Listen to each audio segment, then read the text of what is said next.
13 જાન્યુઆરી 2026 થી પ્રેમ અને ધન ઐશ્વર્યના દેવતા શુક્ર આવશે મકર રાશિમાં.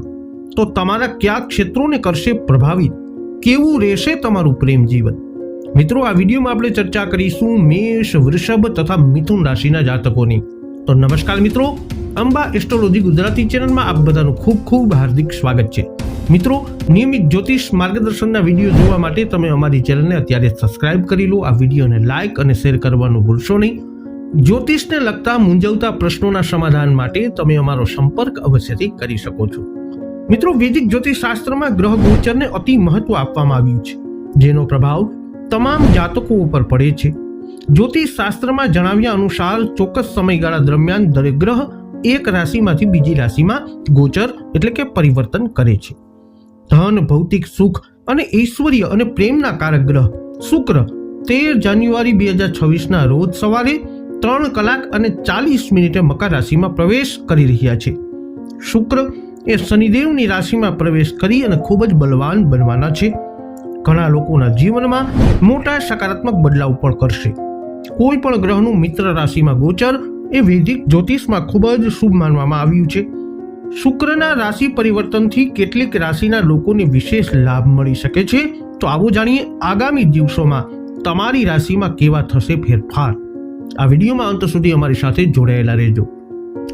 સર્વપ્રથમ ચર્ચા કરીશું જેમના નામના અક્ષરો હોય છે અ, લ, ઈ એટલે કે મેષ રાશિના જાતકોની. મેષ રાશિના જાતકો માટે તમારા 7મા અને બીજા ભાવના સ્વામી છે શુક્ર, અને હવે એ તમારા 10મા ભાવમાં ગોચર કરવાના છે. આમ મકર રાશિમાં શુક્રનું ગોચર તમારા સુખ અને આરામમાં ઘટાડો કરી શકે છે, જેનાથી તણાવ વધી શકે છે. તેથી યોગ અને અભ્યાસ તમારો માટે ફાયદાકારક સાબિત થશે. તમારી કારકિર્દીમાં અનેક પ્રયત્નો છતાં તમને કામનું દબાણ અનુભવાઈ શકે છે, અને તમારી નોકરીમાં સંતોષ અને પ્રશંસા બંનેનો અભાવ આ સમય અવધિમાં આવી શકે છે. આવી સ્થિતિમાં તમે નોકરી બદલવાનું વિચારી શકો છો. જો તમે પોતાનો વ્યવસાય ધરાવનારા જાતક છો તો તમારો નફો સરેરાશ આ સમયમાં થઈ શકે છે.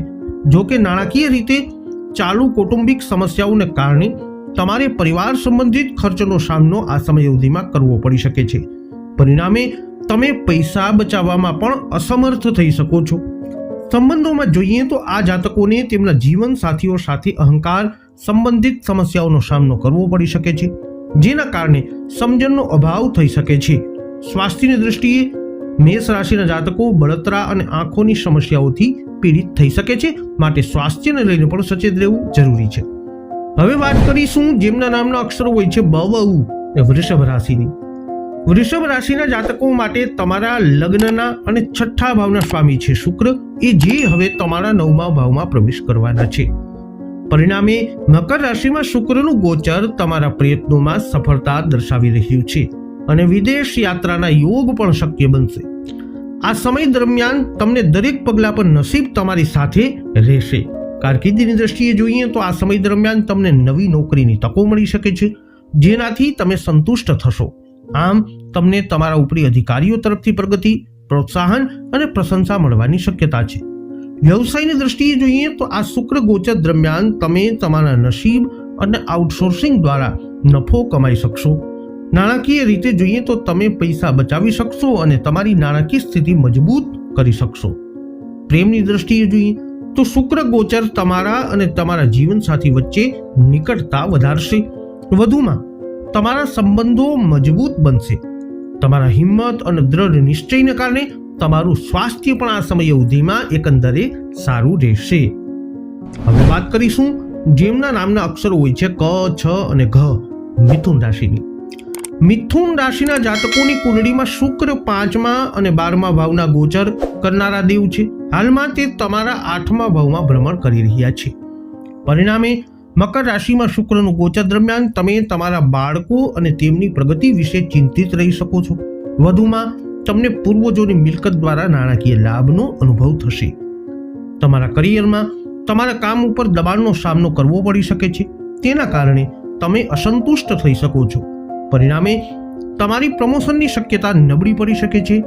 જેમનો પોતાનો વ્યવસાય છે તેમને પૂર્વજોની મિલકત અને સટ્ટાબાજી દ્વારા અણધાર્યા નાણાકીય લાભનો અનુભવ થઈ શકે છે. જો કે આ સમય દરમિયાન ફક્ત વ્યવસાયમાંથી નફો થવાની શક્યતા ઓછી રહેશે.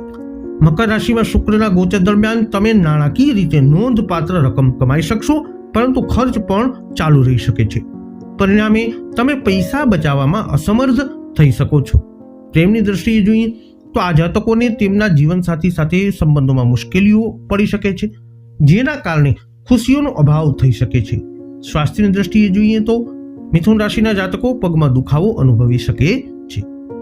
તો મેષ, વૃષભ તથા મિથુન રાશિના જાતકો વૈદિક જ્યોતિષશાસ્ત્ર અનુસાર 13 જાન્યુઆરી 2026 થી શુક્રનું મકર રાશિમાં ગોચર તમારી રાશિ પર કંઈક આવો કરી શકે છે પ્રભાવ.